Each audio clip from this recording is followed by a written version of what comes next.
The opinions made in this video do not necessarily coincide with that of Imaginary Goddess, or anyone else for that matter. Viewer discretion is advised.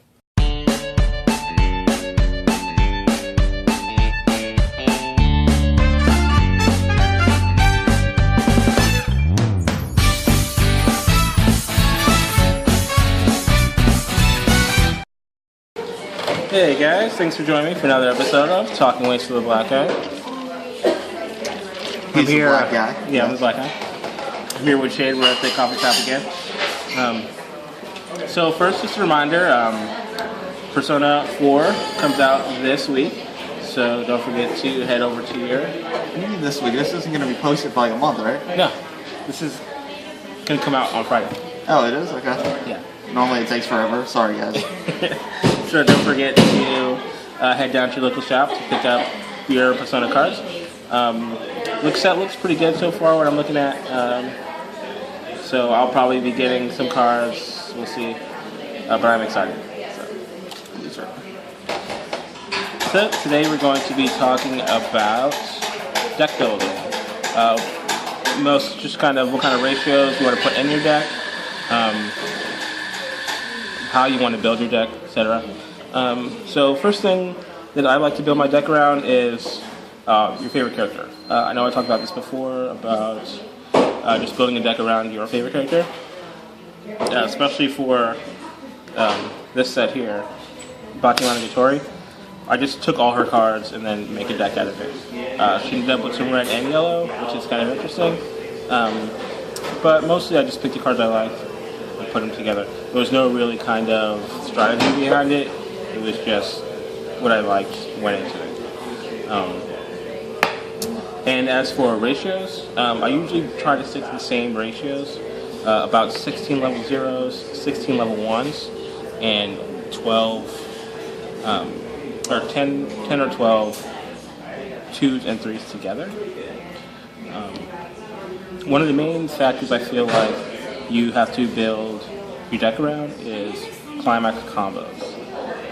Those are usually the strongest things in your deck, and if you don't have a climax combo, then sometimes you're kind of minusing yourself on the abilities that you can do in your deck. So this deck, I put the climax combo is the Wishes for a Miracle. I know I already did this deck profile, so I'm not going to go into too much about it. But this was the climax combo that I sort of built the deck around. It does play really heavy on the Bond and the Howling Kyoko, but mainly the climax combo is that. And I'm only running just this one combo.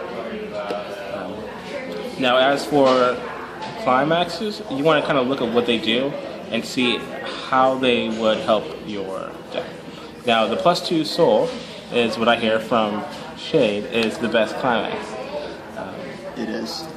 I feel that you have to at least have 2 or 3 of these in your deck, because sometimes you just see them go through a lot of climaxes early, and if you don't have that extra 2 soul to kind of do damage to them, then they can easily brainstorm or something to get those cards back. I'm really fond of the 2000 1K draw, or 1 soul draw, just because it's a draw, which is always great, and you can give plus power. Now, the 1K one is not the greatest climax, but this one comes with the trigger, which is the gate, which is one of the best triggers. I actually don't have any books in here, which is the draw, but I do like the gate, and I get the draw from this. Disgusting. Another important thing you want to look at when you're building your deck is how much things cost. Now the Howling Kyokos cost 2, and then there's a change here that essentially costs 2 because you pay 1 for it and then you pay another 1 for the change, but then you get something that costs you out of the deck. Now for my Log Rising deck, I have the change into the grade 3, right? Whereas the grade 3 only costs 2, but the change costs almost 4.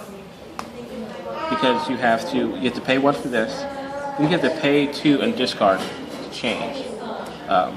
It is before you attack, which is probably why it costs a little bit more, and you do get to heal afterwards.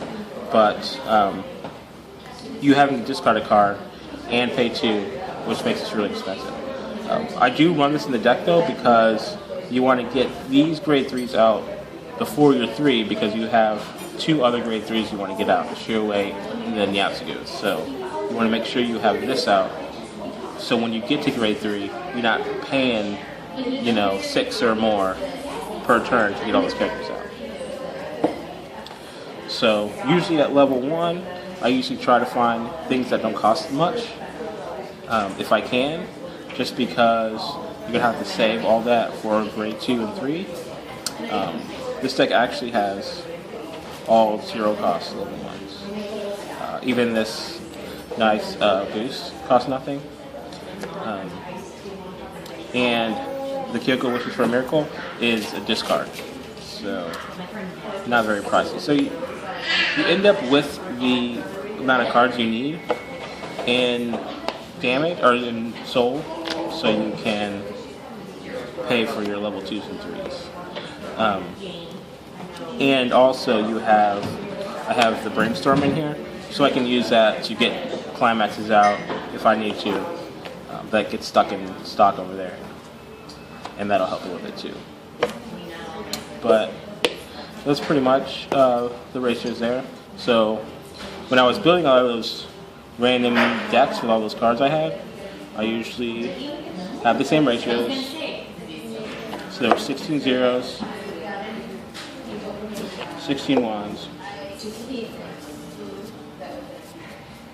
and 12 of a mix between 2s and 3s. This deck's running a little bit more level 3s than I usually put in this kind of deck. It's running 5.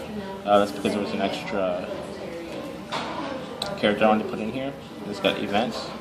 But usually I have 2 to 4 grade 3s and the rest are all 2s. Unless the 2s aren't that great, then I have less 2s and more 3s. Also, backups. Or counter cards. I usually try to run at least 4 in each deck.